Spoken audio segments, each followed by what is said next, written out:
Et donc, pour accompagner ou pour simplifier tous ces traités, pour qu'on puisse mieux comprendre ces traités, il y a des principes.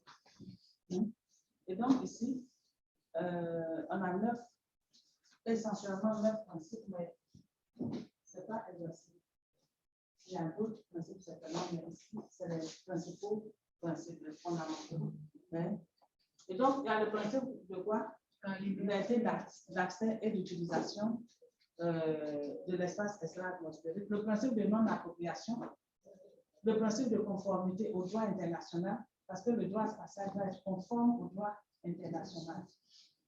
Le principe de quoi? De l'utilisation à des fins pacifiques, ça c'est très important. Le principe d'assistance mutuelle, le principe de la responsabilité internationale, le principe de juridiction sur les objets spatiaux, le principe de non-interférence, de non-dégradation et de non-contamination. Parce que imaginez si on lance une arme chimique dans l'espace extra-atmosphérique. Et ensuite,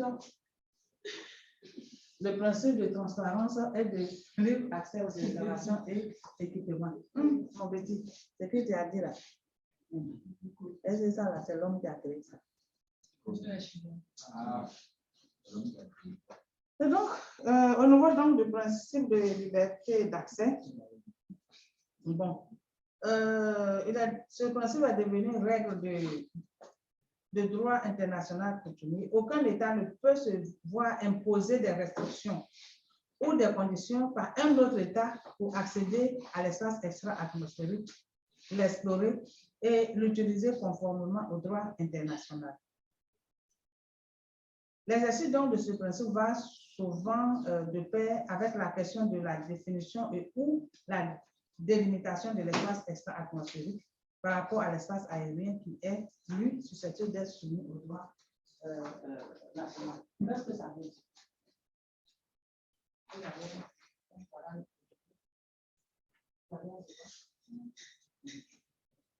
Ça veut dire, qu'est-ce que ça veut dire? Moi, je peux lancer mon satellite à 150 mètres. 150 mètres.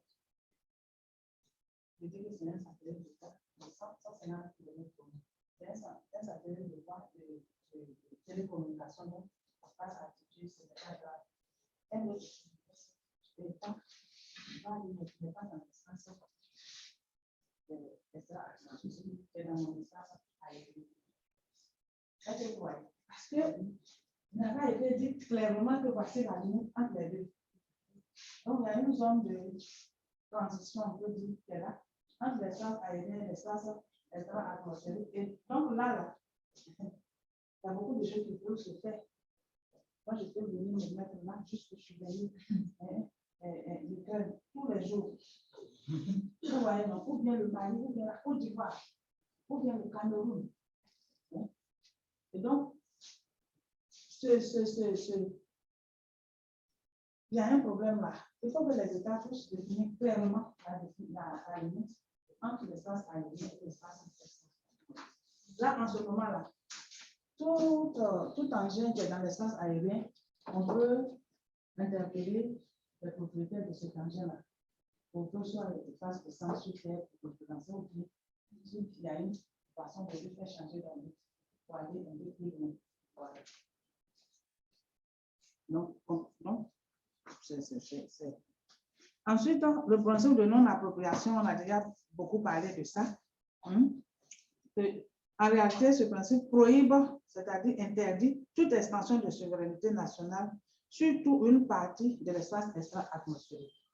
Aucune partie de l'espace extra-atmosphérique ne peut devenir État, une partie de la Côte d'Ivoire. Ce n'est pas possible. Ou bien du Canada ou autre. Ensuite, le principe de conformité au droit spatial. En réalité, ce principe prohibe toute extension de... Non, ça c'est pas normal. Il y a un copier-coller ici qui n'est pas bon. Des transformations. Mais en fait, ce que je voulais dire ici, c'est que ça doit être conforme au droit international.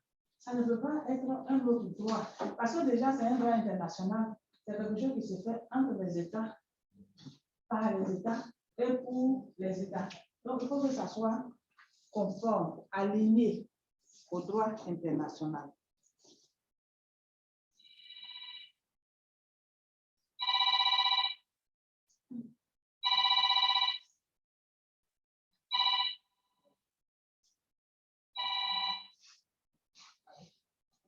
Allô? Tu es arrivé? Ok. Je suis au cours, je suis au cours. Je suis au cours. Je t'appelle après. Je t'appelle. On a tout qui m'enlève. Et donc, voilà, le principe de conformité est au droit international, tout à l'heure j'en parlais, est un élément fondamental de l'exercice de la liberté d'utilisation de l'espace. Elle implique notamment le respect du principe de non-agression et de règlement pacifique des différends. C'est ce que le droit international. Ensuite, il y a le principe d'utilisation à des fins pacifiques. Tout ce que nous faisons dans l'espace, l'objectif, c'est vrai qu'on explore, on explore, on fait la recherche, tout ça. Il faut que tout se passe de façon pacifique. De façon pacifique, c'est très important. Ensuite, il y a quoi encore? Le principe d'assistance mutuelle, tout à l'heure, on a parlé de spationautes en détresse. Il faut que tous les États se sentent concernés pour porter aide ou assistance à ces personnes. Le principe de responsabilité internationale. Donc ici, il s'agit donc de responsabilité que chaque État doit avoir face aux risques que représentent les activités et de ménager des recours effectifs et utiles à la victime du dommage. Et il faut autoriser donc et surveiller continuellement certaines choses. Les États sont responsables donc du point de vue international de leur activité dans l'espace des activités spatiales nationales. Parce que je vous ai dit que le droit spatial qui se fait, qui s'applique à l'espace extra-atmosphérique, à un moment donné devient une sorte de droit national.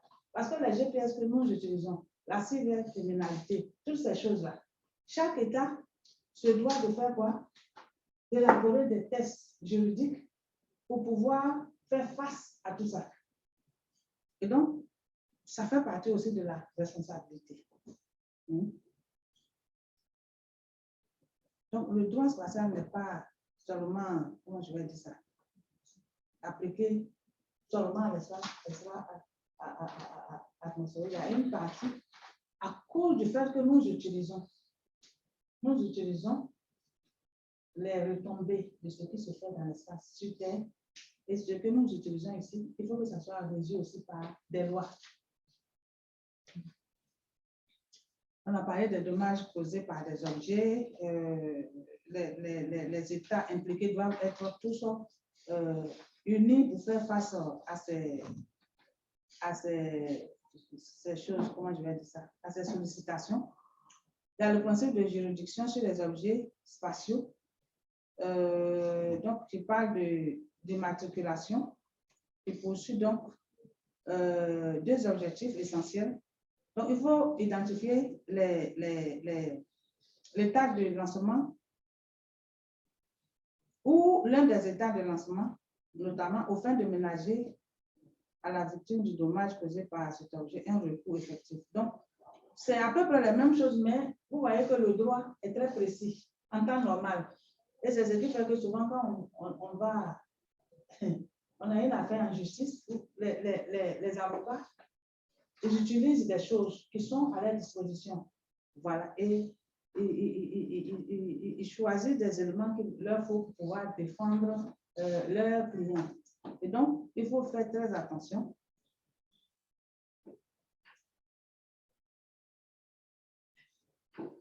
Donc, il faut être responsable, immatriculer donc ton objet, informer les autres. Et il faut être aussi responsable au cas où il y a un problème avec cet objet. Il faut être responsable. Et cette responsabilité est internationale. Elle implique un peu les États parties, mais principalement les États de lancement, ceux qui ont contribué au lancement de l'appareil.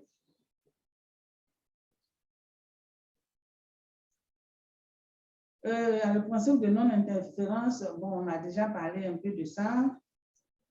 Et le principe de transparence et de libre accès aux installations et équipements.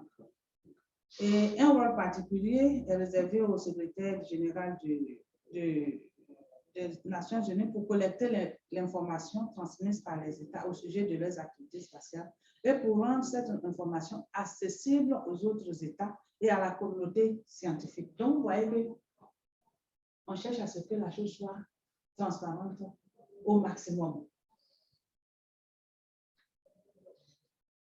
Voilà, et donc cette partie du coup, on a parlé un peu de l'historique de tout ce qui a été fait pour qu'on arrive au droit spatial, et puis le droit spatial même, c'est source, c'est quoi, on a vu qu'il y a 5 traités, il y a des résolutions, oui, il y a 5 traités, il y a des résolutions, et puis il y a quoi encore? On a vu les principes, essentiellement. Voilà, et donc, ça c'est la première partie. Est-ce qu'il y a des questions? Il y a des questions? Vous avez des questions? Est-ce qu'en ligne, vous avez des questions? Monsieur Karamou est là? Non, madame. Oui, madame, je suis là. Vous avez des questions? Non, Non, madame. ça va. Très bien. Donc, on avance. On va avancer rapidement.